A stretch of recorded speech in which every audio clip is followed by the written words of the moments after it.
তাদেরকে ধন্যবাদ।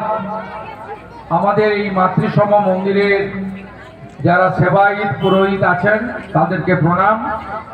গ্রামবাসী, আয়োজক, জামতলা হরিনাম সংকীর্তন কমিটিকে আমার কৃতজ্ঞতা। স্থানীয় পঞ্চায়েতের প্রধান, মেম্বার, প্রত্যেককে শুভেচ্ছা। আমাদের এখানে বক্তব্য রাখার কিছু নেই।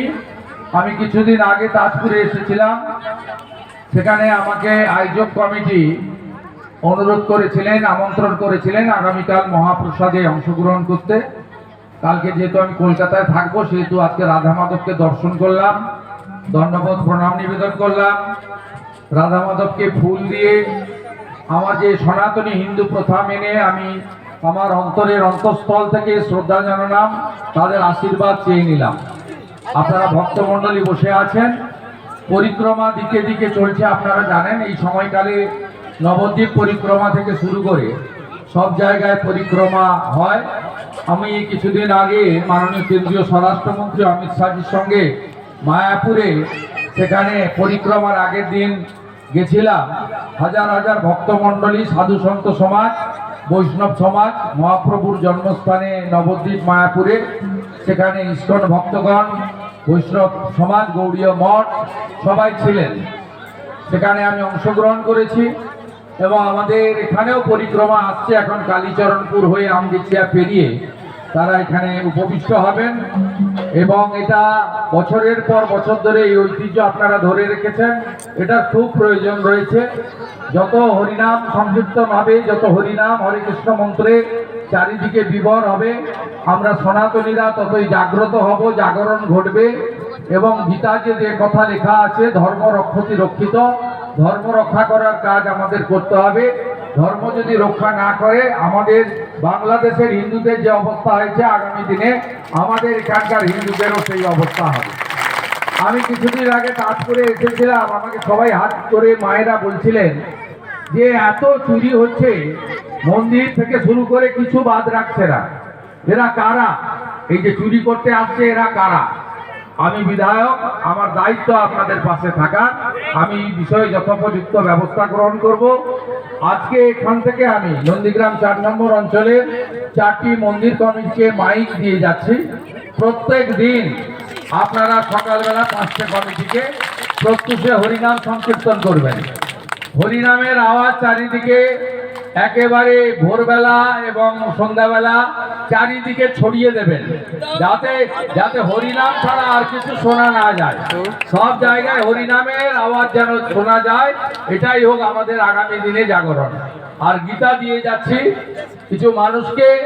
গীতার কোনো বিকল্প নেই, শুধু আমাদের ধর্মগ্রন্থ নয়, গীতা একটি বিজ্ঞান, আন্তর্জাতিক বিজ্ঞান। প্রত্যেকে অমাবস্যা, পূর্ণিমা, একাদশী, কার্তিক মাস, দামোদর মাস পালন করবেন। বাড়িতে কৃষ্ণ তুলসী, শ্বেত তুলসী লাগাবেন, তুলসী মঞ্চ তৈরি করবেন, শঙ্খ বাদন, দীপদান, এগুলো সব অভ্যাস বজায় রাখবেন। নইলে হাজার হাজার বছরে সনাতন সংস্কৃতি আমাদের কাছ থেকে হারিয়ে যাবে। নদিয়া থেকে মহাপ্রভু যে আওয়াজ উঠিয়েছিলেন, নদিয়া গোড় রুমে নিত্যানন্দ মহাজন, পাতি আছে নাম হট্ট জীবেরও কারণ। এই জীবের কারণেই নাম হট্টের উদ্ভব ঘটেছিল। আমাদের মহাপ্রভু এখানে তমলুকে মহাপ্রভুর মন্দিরে বছর 3 বার এসেছেন পুরী যাওয়ার সময়। আমি আজকে 8 বছর সেখানে মহাপ্রভুর আগমনের উৎসব করি, 8 বছর, 17 সাল থেকে। এবারেও উৎসব আসছে। মহাপ্রভুর পাদুকা সেখানে রৌপ্য দিয়ে নতুন করে তার আবরণ তৈরি হয়েছে, তার উন্মোচন হবে।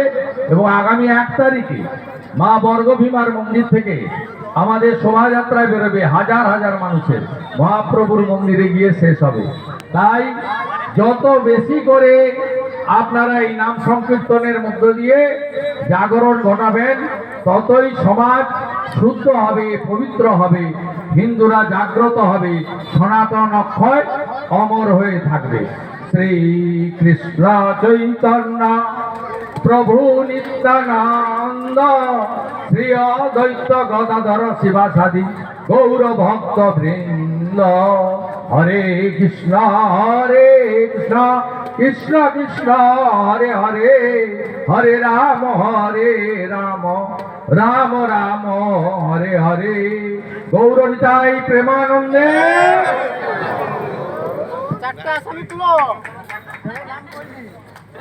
গীতা তুলে দিচ্ছেন প্রিয় বিধায়ক গুরুপদ দাসের হাতে, এবং আমাদের প্রভু হাতে গীতা তুলে দিলেন প্রিয় বিধায়ক। সেই সঙ্গে আমাদের হরিপদ দাসের হাতে গীতা তুলে দিলেন, মনোজ দাসের হাতে গীতা তুলে দিচ্ছেন প্রিয় বিধায়ক।